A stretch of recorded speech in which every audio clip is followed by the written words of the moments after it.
नमस्कार दोस्तों, मैं सत्येंद्र वर्मा आपके अपने YouTube चैनल यूनिक क्लासेज में आपका हार्दिक स्वागत करता हूं। आज हम लोग चल रहे हैं UPPCL TG2 के लिए टेक्निकल स्टार्ट करने। ठीक है, तो उसमें हम लोग पढ़ेंगे सब प्रथम बेसिक इलेक्ट्रिकल। ठीक है, बेसिक इलेक्ट्रिकल के बाद हम लोग DC सर्किट उसमें पढ़ेंगे। DC सर्किट के बाद AC circuit analysis. AC circuit के बाद हम लोग मशीन कवर करेंगे। यहाँ पे मशीन कवर करने के बाद हम लोग इलेक्ट्रॉनिक्स कवर करेंगे। ठीक है, तो UPPCL TG2 के सिलेबस के अनुसार ही यहाँ पे हम लोग पढ़ेंगे। तो चलिए हम लोग स्टार्ट करते हैं lecture number first, basic electrical. ठीक है, basic electrical lecture number first, UPPCL TG2। ठीक, UPPCL TG2 lecture number first. ठीक, तो इसमें हम लोग बेसिक में पढ़ेंगे सर्वप्रथम DC circuit analysis. DC circuit में हम लोग पढ़ेंगे विद्युत धारा, जिसे हम कहते हैं इलेक्ट्रिक करंट। ठीक, तो विद्युत धारा किसे कहते हैं? जब किसी चालक में मुक्त इलेक्ट्रॉन एक स्थान से दूसरे स्थान पर प्रवाहित हो जाएं तो उसे क्या कहते हैं? विद्युत धारा। या सिंपल वे में हम कह सकते हैं इलेक्ट्रॉन प्रवाह की दर को क्या कहते हैं? विद्युत धारा या आवेश प्रवाह की दर को। ठीक, तो यहाँ पे लिखेंगे आवेश प्रवाह की दर को विद्युत धारा कहते हैं।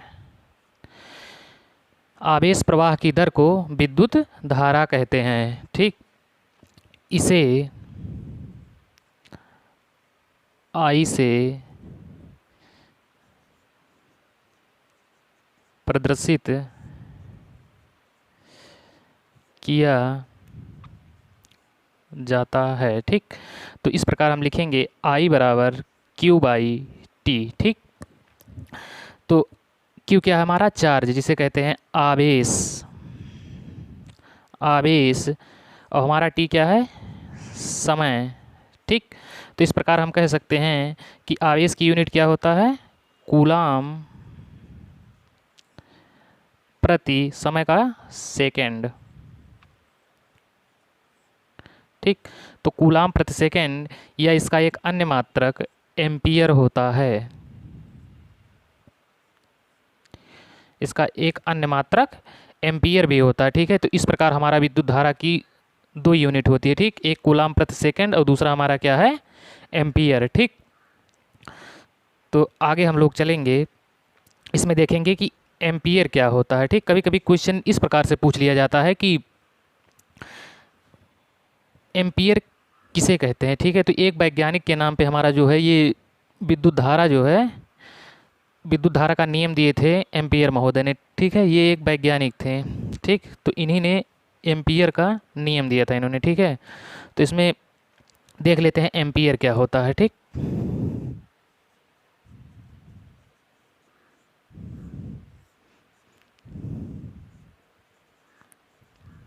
ठीक, एम्पियर के बारे में हम लोग देखेंगे। तो जब किसी, लिखेंगे जब किसी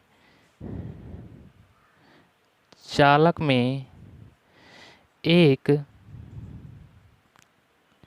सेकंड में, जब किसी चालक में एक सेकंड में 6.25 × 10⁻18 इलेक्ट्रॉन, ठीक, 6.25 × 10⁻18 इलेक्ट्रॉन प्रवाहित हो जाएं तो विद्युत धारा का मान, विद्युत धारा का मान 1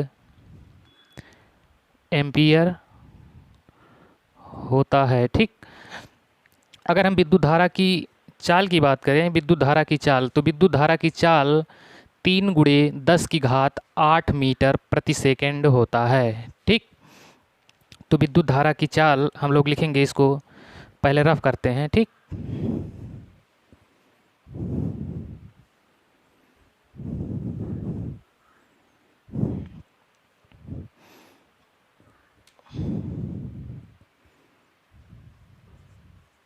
विद्युत धारा की चाल 3 × 10⁸ मीटर प्रति सेकेंड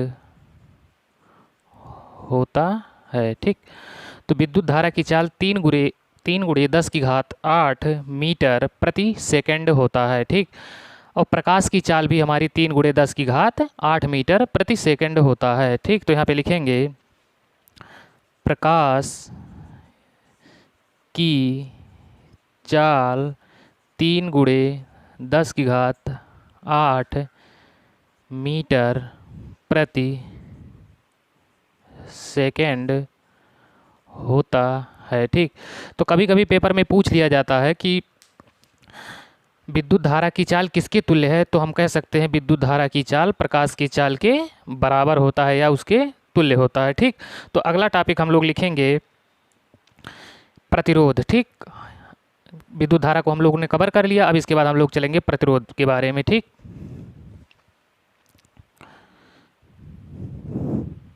प्रतिरोध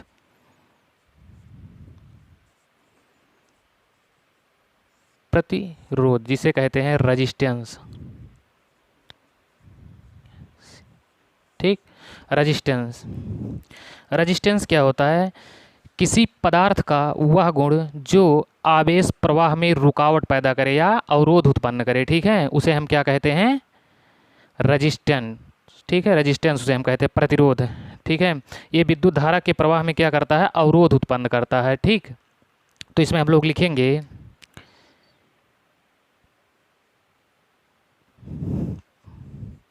प्रतिरोध किसी पदार्थ का वह गुण है। ठीक, प्रतिरोध किसी पदार्थ का वह गुण है जो आवेश के प्रवाह में अवरोध उत्पन्न करता है। अवरोध उत्पन्न करता है। ठीक, तो जब किसी कंडक्टर में हमारी धारा प्रवाहित होती है तो ये धारा जो प्रवाहित होती है उसी का क्या करता है? विरोध करता है। ठीक, उसी को हम लोग कहते हैं रेजिस्टेंस। इसे R से प्रदर्शित किया जाता है। इसे R से प्रदर्शित किया जाता है। ठीक, इसे R से प्रदर्शित किया जाता है। इसका मात्रक क्या होता है? ओम। इसका मात्रक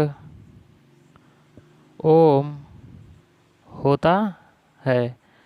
ठीक, तो इसका मात्रक क्या होता है? ओम होता है।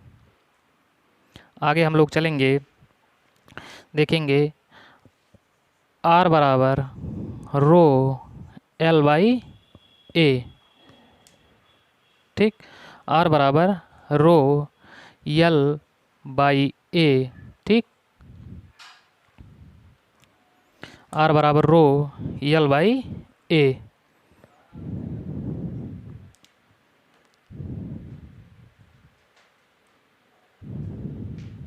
ठीक,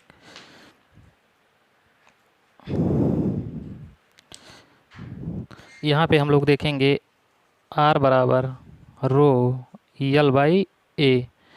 ठीक, तो रो क्या है हमारा यहाँ पे? विशिष्ट प्रतिरोध। ठीक, विशिष्ट प्रतिरोध, इसी को क्या कहते हैं? प्रतिरोधकता।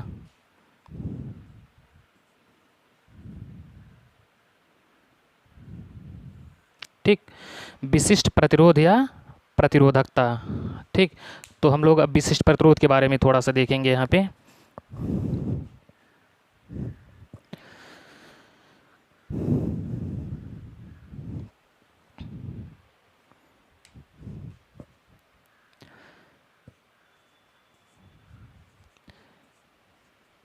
विशिष्ट प्रतिरोध या प्रतिरोधकता।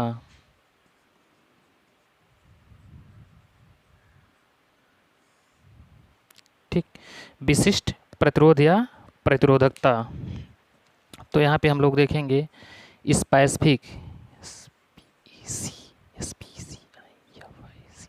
Specific resistance R resistivity. ठीक, स्पेसिफिक रेजिस्टेंस आर रजिस्टिविटी। तो यहाँ पे हम लोग देखेंगे आर बराबर रो यल बाई ए। ठीक, आर बराबर रो यल बाई ए। ठीक, तो यहाँ से हम लोग देखेंगे रो बराबर, ठीक, आर ए बाई एल। ठीक है, इसका हर एक मान लेंगे, इसके बाद क्रॉस मल्टीप्लाई कर देंगे तो हमारा रो बराबर आर ए बाई यल हो जाएगा। ठीक, आर ए बाई यल हो जाएगा। तो इस प्रकार अगर हम इसकी यूनिट की बात करें, आर का मात्रक ओम, और ये हमारा क्या है, क्रॉस सेक्शनल एरिया, जिसे कहते हैं कटाक्ष क्षेत्रफल, अनुप्रस्थ काट का क्षेत्रफल। तो हमारा किस में होगा, मीटर में, मीटर इंटू मीटर, मतलब मीटर स्क्वायर में होगा। ठीक, और हमारा लंबाई किस में होगा, मीटर में। तो मीटर से मीटर क्या हो जाएगा, कैंसिल हो जाएगा। तो रो बराबर ओम मीटर।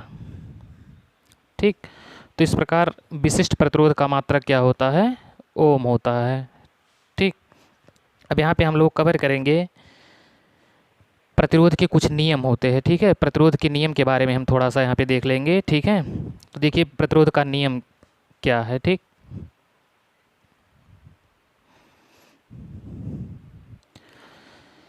अब हम लोग यहाँ पे कवर करेंगे प्रतिरोध के नियम।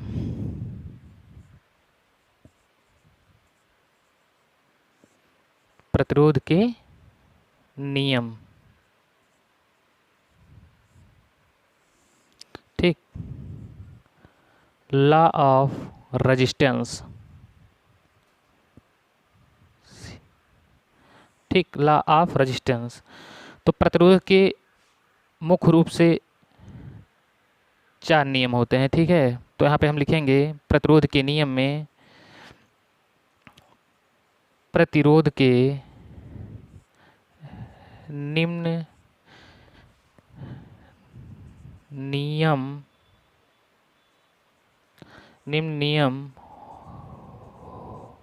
होते हैं।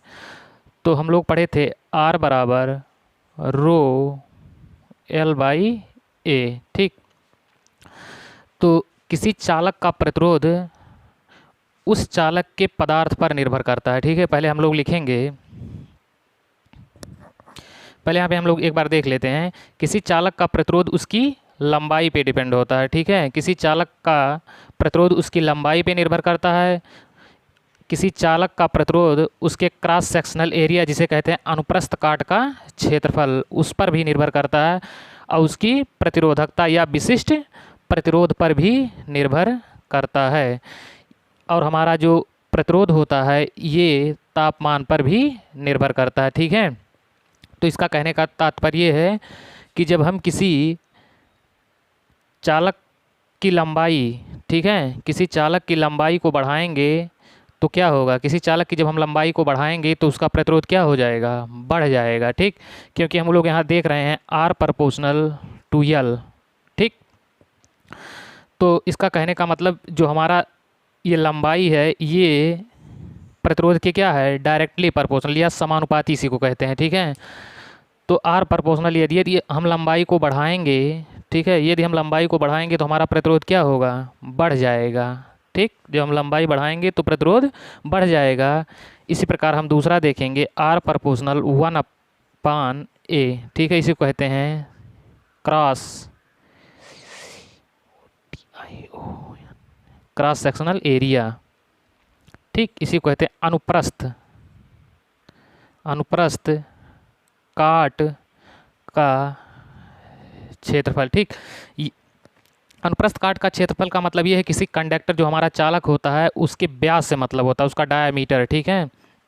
तो इसमें यदि हम किसी तार का व्यास कह सकते हैं इस प्रकार से, ठीक है, यदि किसी कंडक्टर का हम क्रॉस सेक्शनल एरिया का मान बढ़ाएंगे, ठीक है, क्रॉस सेक्शनल एरिया का मान बढ़ाएंगे तो प्रतिरोध का मान क्या हो जाएगा, कम हो जाएगा, क्योंकि हमारा जो प्रतिरोध है वो क्रॉस सेक्शनल एरिया के क्या होता है, इन्वर्सली प्रोपोर्शनल होता है, ठीक। या हम क्रॉस सेक्शनल एरिया के मान को कम करेंगे तो प्रतिरोध का मान क्या हो जाएगा, ज़्यादा हो जाएगा, ठीक है। तो इसमें 3-4 टर्म है, हम लोग इसको लिख लेते हैं फिर आगे चलते हैं, ठीक। तो पहला हम लोग लिखेंगे, ठीक, पहला हम लोग लिखेंगे चालक का प्रतिरोध,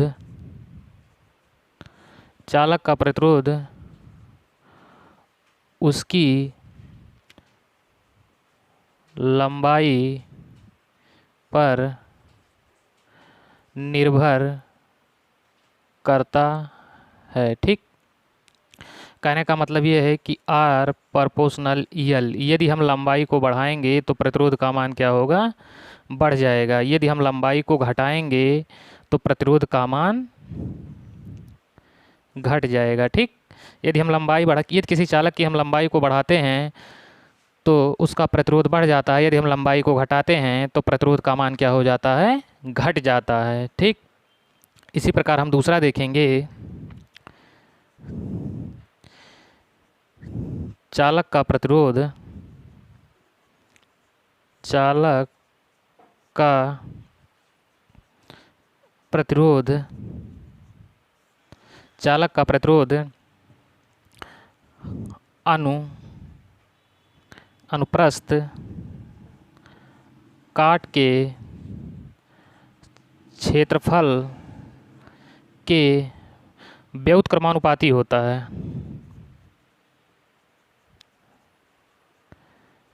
व्युत्क्रमानुपाती होता है, ठीक, व्युत्क्रमानुपाती होता है। इसका कहने का मतलब ये है कि R प्रोपोर्शनल 1 ये, यदि हम क्रॉस सेक्शनल एरिया का मान क्या करेंगे, बढ़ाएंगे, यदि क्रॉस सेक्शनल एरिया का मान हम बढ़ाएंगे तो प्रतिरोध का मान क्या हो जाएगा, कम हो जाएगा, यदि हम क्रॉस सेक्शनल एरिया के मान को बढ़ाएंगे तो प्रतिरोध का मान क्या हो जाएगा, ज़्यादा हो जाएगा, ठीक है, क्योंकि हमारा जो क्रॉस सेक्शनल एरिया है वो रेजिस्टेंस के क्या है, इन्वर्सली प्रोपोर्शनल है, ठीक।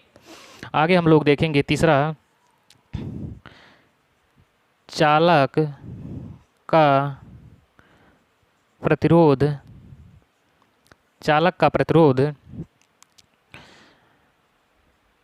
तापमान पर भी निर्भर होता है, ठीक।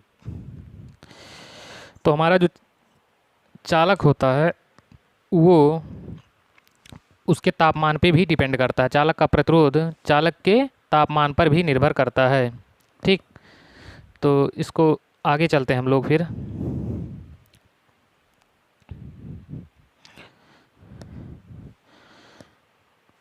आगे हम लोग देखेंगे तो R प्रोपोर्शनल रो, देखिए R बराबर रो L/A। तो इस प्रकार हम देखेंगे सिंपल वे में, चालक का प्रतिरोध उसकी लंबाई के क्या होता है, समानुपाती होता है, चालक का प्रतिरोध उसके क्रॉस सेक्शनल एरिया के क्या होता है, व्युत्क्रमानुपाती होता है, चालक का प्रतिरोध तापमान पर भी निर्भर करता है। अगला पॉइंट हम लोग लिखेंगे यहाँ पे, चालक का प्रतिरोध उस पदार्थ पर भी निर्भर करता है,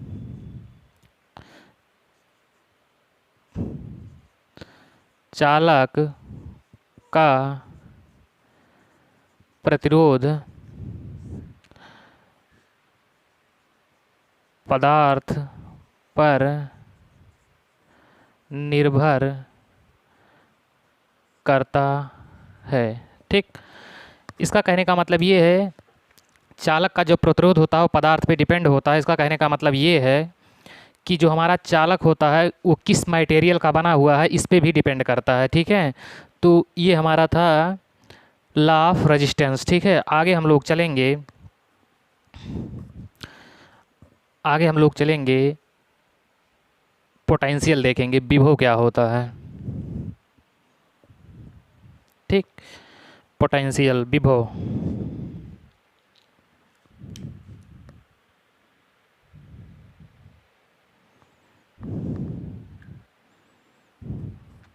विभव हम लोग डालेंगे हेडिंग,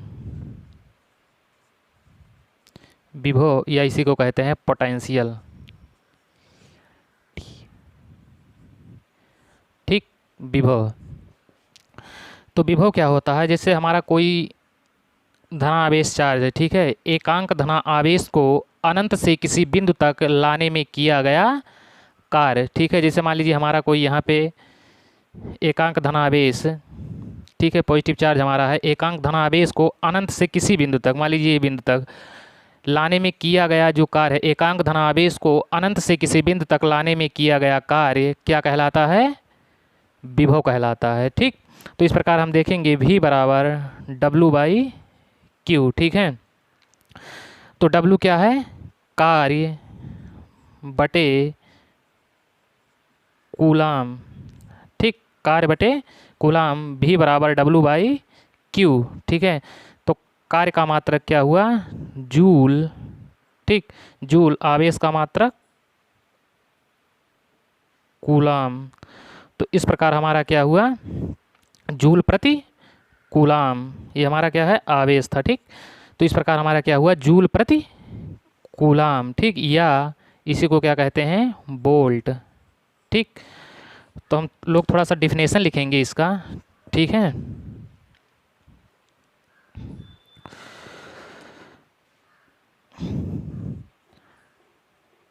एकांक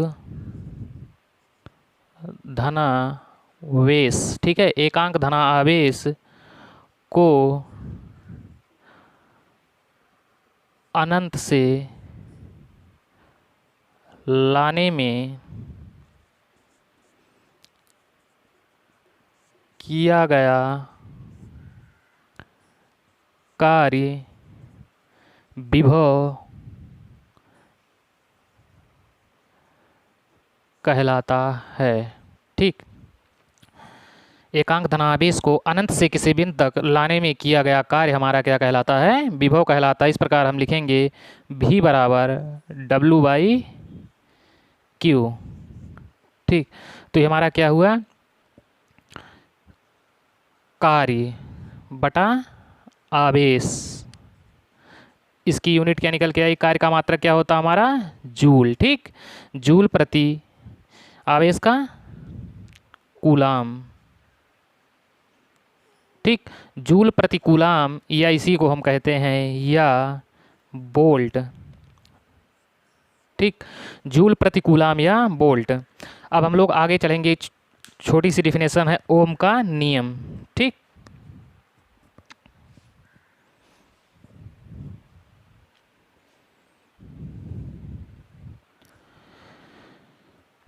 ओम का नियम, आगे हेडिंग डालेंगे हम लोग, ओम का नियम।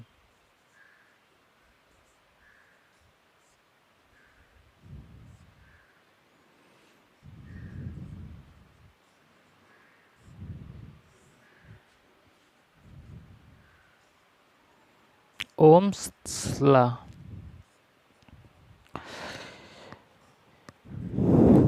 ओम के नियम के अनुसार, देखिएगा ध्यान से सुनिएगा डिफिनेशन को। ओम के नियम के अनुसार यदि किसी चालक की भौतिक अवस्था, ठीक, ओम के नियम के अनुसार यदि किसी चालक की भौतिक अवस्था जैसे ताप, दाब इत्यादि में कोई परिवर्तन न हो, तो चालक की सिरों के बीच लगाया गया विभवांतर तथा उसमें बहने वाली विद्युत धारा का जो अनुपात होता है वो क्या होता है, नियत होता है। ठीक, विद्युत धारा का अनुपात, लगाए गए विभवांतर तथा विद्युत धारा का अनुपात जो होता है V/I बराबर क्या होता है, नियत होता है। ठीक, यही हमारा ओम का नियम है। ठीक, इसी नियत को क्या कहा जाता है, R। तो लिखेंगे इस प्रकार V/I बराबर क्या हो जाएगा, R। ठीक, तो आगे हम लोग लिखेंगे इसमें डिफिनेशन में थोड़ा सा, यदि किसी चालक की भौतिक अवस्था, भौतिक अवस्था, यदि किसी चालक की भौतिक अवस्था जैसे जैसे ब्रैकेट में ले लेंगे, ताप हुआ, दाब हुआ, ताप दाब इत्यादि में, ठीक है, इत्यादि में कोई परिवर्तन ना हो, इत्यादि में कोई परिवर्तन ना हो, तो चालक के सिरों के बीच, तो चालक के सिरों के बीच, चालक के सिरों के बीच लगाया गया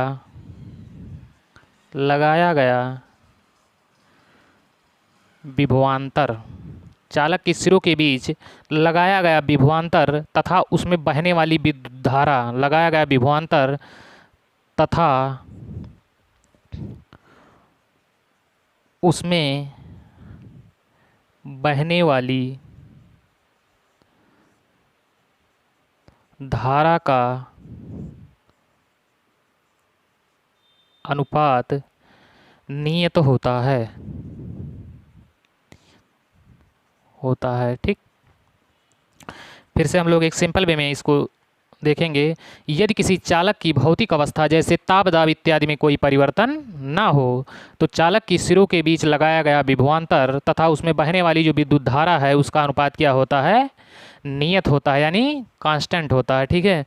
तो इस प्रकार हम देखेंगे V बाई आई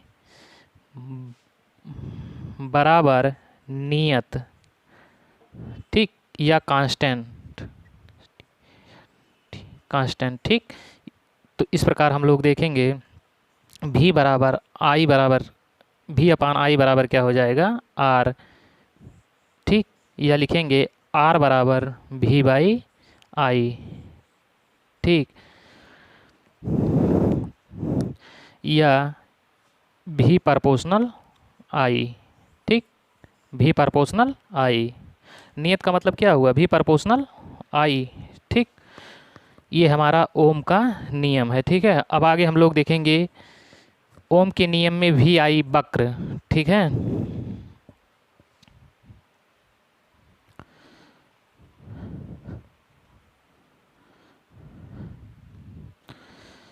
ओम के नियम का V आई वक्र, ओम के नियम का V आई वक्र, ठीक। V आई वक्र का मतलब होता है वोल्टेज और करंट के बीच में जो रिलेशन होता है उसी को हम लोग देखेंगे। ये हमारा क्या है, वोल्टेज, ये हमारा क्या है, करंट, ठीक। तो ओम के नियम के अनुसार हम देखते हैं कि V प्रोपोर्शनल आई, ठीक, V प्रोपोर्शनल आई, ओम के नियम के अनुसार हम देखते हैं V प्रोपोर्शनल आई। इसका कहने का तात्पर्य है कि जब हम वोल्टेज को बढ़ाएंगे, ठीक है, तो धारा का मान क्या हो जाएगा, बढ़ जाएगा। जिस अनुपात में हम वोल्टेज को बढ़ाएंगे उसी अनुपात में हमारा धारा का मान क्या होगा, बढ़ जाएगा, ठीक है। या जिस अनुपात में हम वोल्टेज को घटाएंगे उसी अनुपात में हमारा वोल्टेज करंट का मान क्या हो जाएगा, कम हो जाएगा, ठीक है। तो इस प्रकार ये हमारा कांस्टेंट R है, ठीक। इसको कांस्टेंट कर दिए हैं, ठीक है। प्रतिरोध हमारा क्या है, नियत है, ठीक। अब इसमें हम लोग देखेंगे जिस तरीके से हम लोग धारा को हम वोल्टेज को बढ़ाएंगे, ठीक, देखिएगा ध्यान से। ये मान लीजिए हमारा 1 पॉइंट है, ये हमारा 2 पॉइंट, ये 3, ये हमारा क्या है 4 वोल्ट।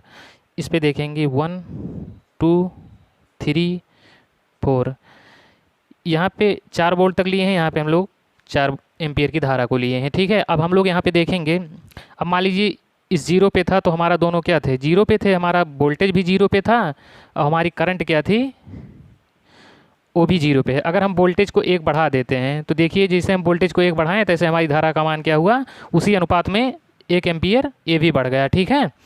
अब हम देखिए इसको बढ़ाते हैं, वोल्टेज को 2 कर दिए तो हमारी धारा का मान क्या हुआ। तो इसी प्रकार जब हम वोल्टेज बढ़ाते हैं तो धारा का मान भी उसी अनुपात में हमारा बढ़ता है, ठीक है। अब आगे हम लोग देखेंगे।